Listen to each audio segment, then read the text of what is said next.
Hey, what's up, everybody? We're here with a new standard deck today. It is the blue, white, red American Raka, whatever you want to call it, mid-range deck. So my build's fairly stock aside for a few cards. I'll just go through a couple of them pretty quickly. Most of them are nothing new. We have Pillar of Flame and Searing Spear for our burn cards. They do their job. They kill creatures. They hit players. They do what they need to do. We have the Thought Scour Runechanter's Pike package. Usually when I'm playing one, I want to play the other. Um, Runechanter's Pike is still good, makes your dudes huge. Good way to finish the game. And Thought Scour draws you cards. Usually when I'm playing Thought Scour, I'm never going to mill myself until I have a Runechanter's Pike in hand on the field or something like that. Because when you're just constantly milling yourself, then you hit a Runechanter's Pike and then you just feel bad.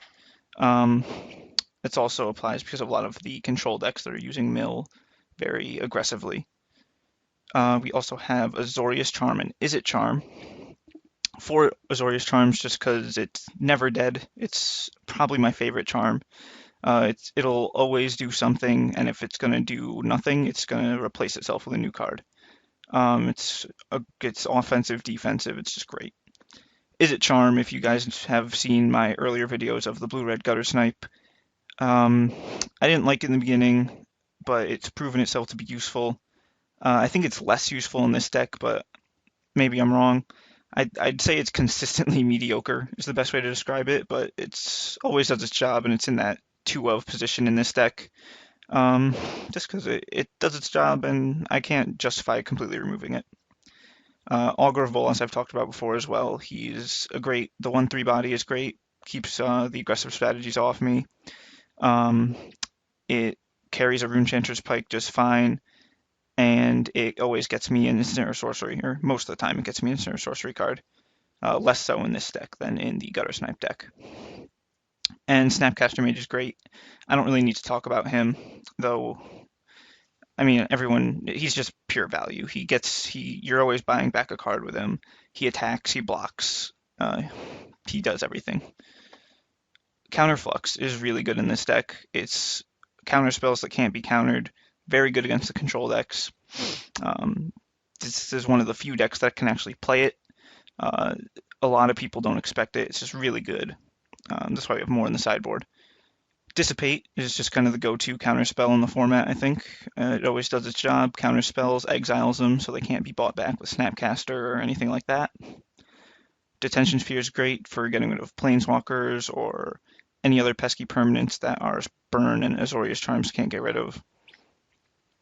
We have the One Supreme Verdict in the main board, kind of like a just in case if we need to blow up a bunch of things.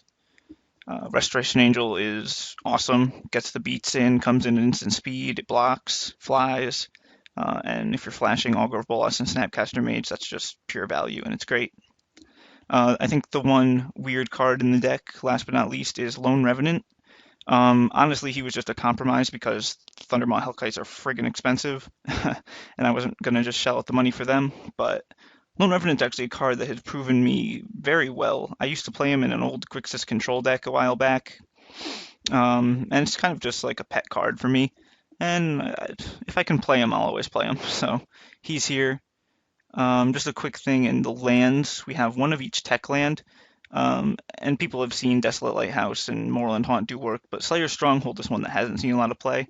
And it's actually really nice in this deck to just get in those extra points of damage and do its job. It's not bad. And onto the sideboard, there's nothing too crazy in here. We have more Counterflux, Dispel, and Negate, which will all come in different numbers during Control and those kind of matchups, as well as Curse of Echoes. I talked about this before. It's great against Control and any deck that plays instant sorceries that you would want. It nullifies counterspells most of the time. It's great. More Detention Spheres if we feel the need for them, if they're playing a very Planeswalker heavy deck or something of that like.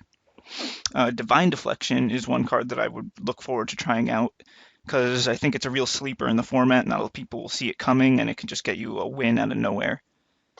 We also have another Pillar of Flame, just in case we want something like that against a creature-heavy deck.